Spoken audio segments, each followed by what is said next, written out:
আসসালামু আলাইকুম রহমতুল্লাহি ওয়াবারাকাতুহু। সম্মানিত দর্শক, একটি বিষয় নিয়ে আমি আমার এক গুরুজনের কাছে গিয়েছিলাম। তিনি সুন্দর একটি পরামর্শ দিয়েছিলেন। তিনি বলেছেন যে কাউকে গালির বদলে গালি দিও না, লজ্জার বদলে লজ্জা দিও না, অথবা কষ্টের বদলে কষ্ট দিও না। যদিও তোমার প্রতিশোধ নেওয়ার অধিকার আছে, কিন্তু এই অধিকার প্রয়োগের চেয়ে মাফ করে দেয়াই সবচেয়ে উত্তম।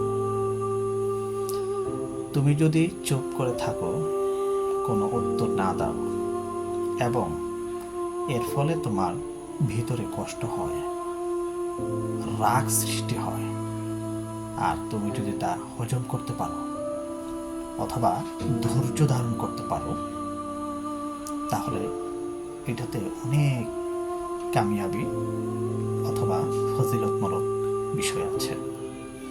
কারণ এই প্রসঙ্গে আল্লাহ সুবহানাহু ওয়া তাআলা পবিত্র কোরআনের সূরা জুমার 10 নম্বর আয়াতে বলেছেন, ধৈর্য ধারণকারীদের মহান আল্লাহ তাআলা বেহিসেবে পুরস্কার প্রদান করবেন।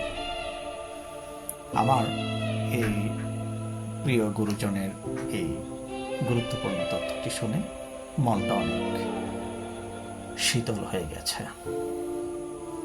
সত্যি কাউকে গালি দেওয়ার বদলে গালি দেওয়ার মন মানসিকতা হারিয়ে গেছে, লজ্জা দেওয়ার বদলে লজ্জা দেওয়ার হারিয়ে গেছে।